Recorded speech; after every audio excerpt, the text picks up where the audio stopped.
Number principle of mathematical induction के बारे में बताने जा रहे हैं। इसका हिंदी में नाम होता है गणितीय आगमन का सिद्धांत।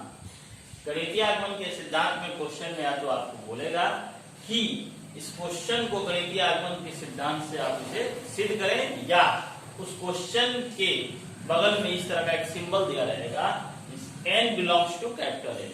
जो स्मॉल n जो है ये जो है संख्या को, नंबर को सूचित करता है, बिलोंग्स टू इसमें सदस्य है, और कैपिटल N जो है नेचुरल नंबर को डिनोट करता है।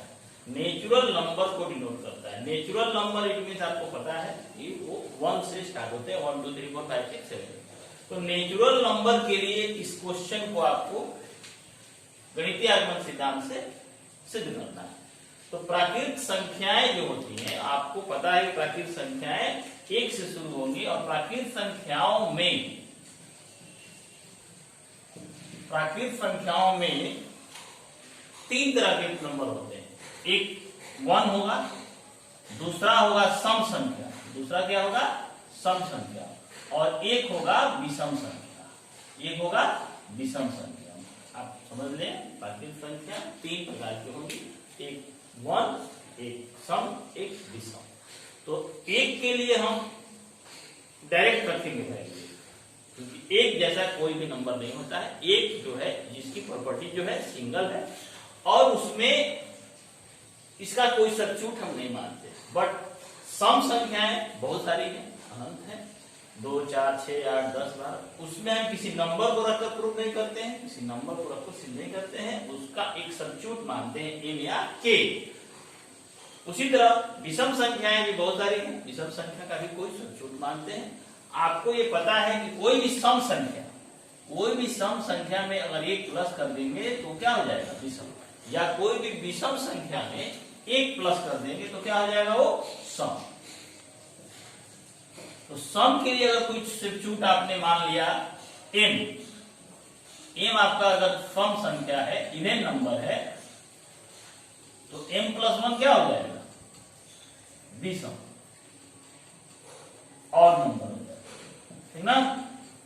तो m अगर आप सम सब्स्टिट्यूट करते हैं तो m + 1 हो जाएगा विषम। तो 3 प्राकृतिक संख्याएं 3 पार्ट में डिवाइड हो गई, एक सम और एक विषम। इसीलिए गणितीय आगमन का सिद्धांत का क्वेश्चन जो है वो 3 पार्ट में प्रूव होगा, 3 पार्ट में बनेगा।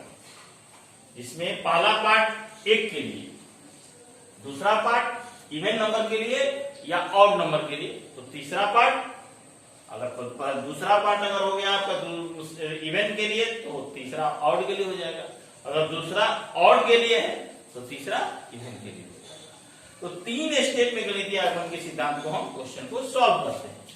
3 स्टेप में सॉल्व करने के पीछे क्या रीजन है आप समझ गए, क्योंकि नेचुरल नंबर जो है 3 स्टेप में होगा, एक सम और एक विषम। गणितीय आगमन के सिद्धांत और सिंबल का, इस सिंबल के बारे में आप समझ गए। तो small n belongs to capital n जो है प्राकृतिक संख्या का सदस्य है, और प्राकृतिक संख्या है तो 1 से स्टार्ट होने वाला है, 1 से स्टार्ट होती है, 1 2 3 4 5 6। उसको अगर हम पार्टिसिपेट करें, उसको अलग अलग डिवाइड करेंगे तो एक 1 होगा, एक सम होगा और एक विषम होगा। तो आइए एक क्वेश्चन के ऊपर हम इसको समझते हैं। क्वेश्चन है 1 2 3 up to the n equal to n + 1/2। सबसे पहले इस क्वेश्चन को हम मानेंगे Pn। Pn it means process of n such that 1 + 2 + 3 up to the n equal to n + 1/2। Equation number first. कोई भी क्वेश्चन को आप, इसमें सारे क्वेश्चन एक जैसे ही बनते हैं। सबसे पहले इक्वेशन 1 मान लेंगे, Pn सपोज करते हैं। स्टेप 1 में आपको क्या करना है, n का वैल्यू कितना आपको रखना है 1। सब में 1 नहीं रखना है, हर एक क्वेश्चन में 1। अभी आपको मैंने बताया कि नेचुरल नंबर 3 पार्ट में, 1 और इवन, चौथा नहीं। n = 1 हमेशा ही सब क्वेश्चन में रखना है। n = 1 putting in equation first. n का वैल्यू जब 1 हम रखते हैं, LHS में रखना है। कहां रखना है, देखिए LHS। और LHS कहां आपका, यहाँ क्वेश्चन का LHS ये LHS रख दिया आपने एलएचएस में जब 1 रख दिया हमने, इसका वैल्यू कितना आ गया 1, इसका वैल्यू कितना आ गया 1। फिर 1 हम रखेंगे आरएचएस में, आरएचएस में जब हम वैल्यू रखेंगे 1, देखिए हमने रखा 1, 1 + 1 बाई 2, 1 2 कैंसिल। आपको हमेशा ही ध्यान रखना है कि जब भी हम वैल्यू एलएचएस और आरएचएस में रखेंगे तो दोनों का वैल्यू इक्वल आएगा, दोनों का वैल्यू इक्वल आएगा, एलएचएस का वैल्यू भी और आरएचएस। किसी भी क्वेश्चन इक्वल आना चाहिए, अगर 1 आया तो भी 1 आएगा, अगर 2 आएगा तो भी 2 आएगा, अगर 3 आएगा तो भी 3 आएगा। अगर नहीं आया इसका मतलब है कि क्वेश्चन गलत है, नहीं तो आप गलत है, इसलिए इक्वल आना ही है। उसके बाद एक लैंग्वेज लिखते हैं, सब में लैंग्वेज लिखते हैं, हर एक क्वेश्चन एक ही जैसा इसमें बनता है, इसलिए लैंग्वेज आपको हमेशा एक ही बात लिखना है। Pn n = 1 के लिए सत्य है। क्यों सत्य है? क्योंकि दोनों आपस में इक्वल आ गया। Pn n = 1 के लिए सत्य है, Pn is true, Pn is true for n = 1। हो गया? एलएचएस आरएचएस इक्वल आता है, यहां पर ये बात लिखते हैं। कब लिखते हैं? जब 1 रखते हैं इसमें एलएचएस और आरएचएस में। तो उसके बाद ये स्टेप 1 का काम होता है। स्टेप 1 के बाद आता है step 2। Step 2, step 2 n = n, समीकरण 1 पर रखना है। m आप अपने दिमाग में तो सब कुछ करेंगे कि वो इवन है या ऑड, अपने दिमाग में आपको रखना है। n = 1 putting in equation first.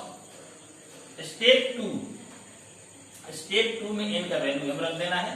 m रख देने के बाद लैंग्वेज आपको लिखेंगे तो pm सत्य है, जब pm सत्य, ये सत्य है, उस हिसाब से ये भी सत्य हो गया। pm सत्य है कब? जब pn हमारा सत्य है तब। pn is true whenever pn is true। Step 3 में n का वैल्यू आपको रखना है m + 1। देखिए अगर ये इवन होता है तो ये क्या हो जाएगा? ऑड। इक्वेशन नंबर फर्स्ट में रख दिया m + 1, 1 + 2 + 3, m + 1, m + 1, m + 2 by 2। n की जगह पर रखना है, कहां रखना है? n की जगह पर रखना है। अगर आपको ये वीडियो अच्छा लगे तो आप जरूर शेयर करें, लाइक करें, सब्सक्राइब करें और अपने दोस्तों को के पास भेजें। देखिए इसमें क्वेश्चन में आपको डिटेल्स हमने बता रहे हैं। इसमें थोड़ा सा आपको अब मेन बात इसमें क्या है कि n का वैल्यू आपको रखना है कहां पर? n की जगह पे n = रखना है m + 1, m + 1, m + 1, पहले से 1 है तो कितना हो गया +2। इसमें अब क्या करना है? थर्ड स्टेप में थोड़ा ज्यादा काम है, थर्ड स्टेप में आपको ज्यादा कुछ समझना है। थर्ड स्टेप का जो एलएचएस आता है इसको प्रूव करना है। थर्ड स्टेप का जो एलएचएस आता है उसको इक्वेशन नंबर सेकेंड के बोथ साइड ऐड करना पड़ता है। इक्वेशन सेकेंड के बोथ साइड ऐड करना है। एलएचएस साइड में ऐड करके छोड़ देना होता है, बट आरएचएस साइड में जब हम ऐड करते हैं इक्वेशन सेकेंड में तो उसको हमें प्रूव करना होता है। देखिए एक इसमें कैसे प्रूव होगा, इसमें प्रूव करने के लिए आपको हम बताते हैं। इसमें आपको एक बात हमेशा ध्यान रखना है कि इक्वेशन नंबर थर्ड का एलएचएस क्या आया है? m + 1। क्या लिखेंगे? m + 1 समीकरण 2 में दोनों तरफ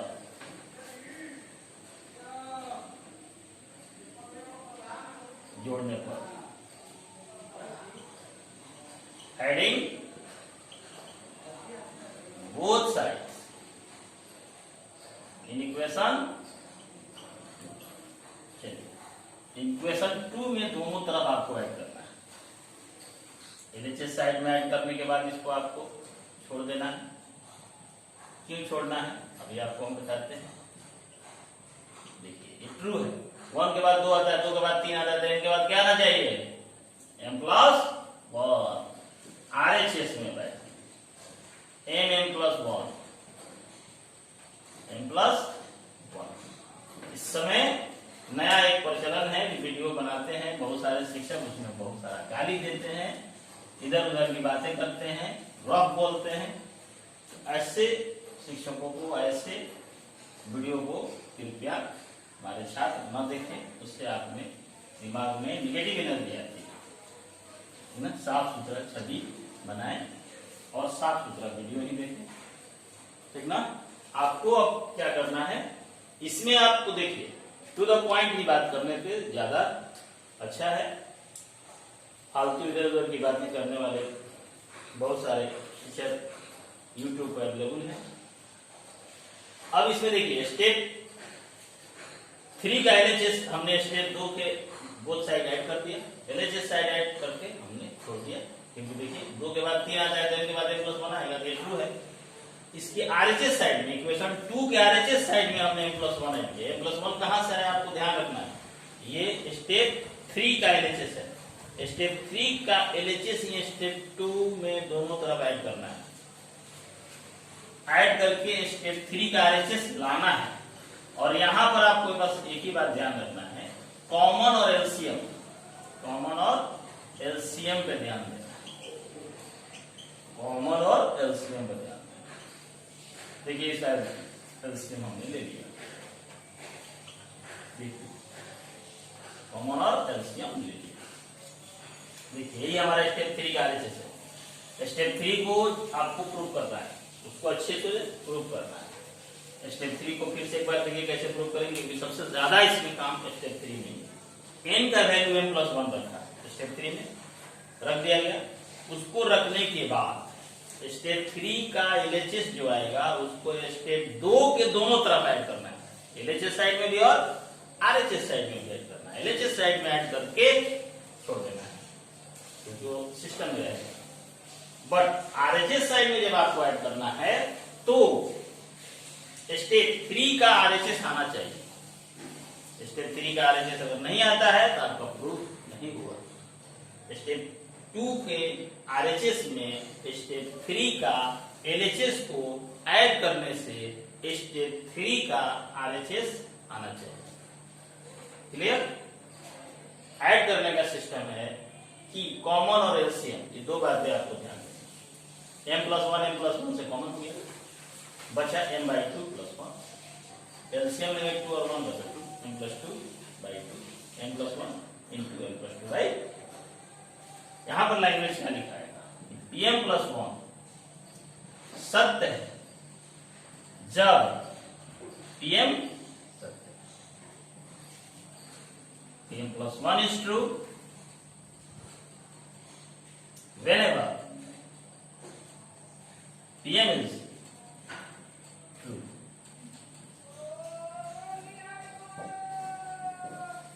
लैंग्वेज सब में कैसा होता है, ठीक ना। अब लास्ट में आपको लिखना है, अतः गणितीय आगमन सिद्धांत से Pn के सभी प्राकृतिक मानों के लिए सत्य है। Hence the principle of mathematical induction, Pn is true for all natural number। इसके साथ ये इंडक्शन का एक टाइप का क्वेश्चन था जो आपका बुक से एनसीईआरटी उसमें 1 to 16-17 तक ऐसा ही क्वेश्चन है। उसके बाद दूसरे टाइप का भी क्वेश्चन होता है, इसके बारे में आगे हम बताएंगे। पहले जिन बच्चों को अगर समझ में जहां नहीं आए वो कमेंट में लिखेंगे, या क्वेश्चन कोई पूछना कमेंट में लिखेंगे, और इसको सब्सक्राइब करेंगे इस वीडियो को और लाइक करेंगे। धन्यवाद।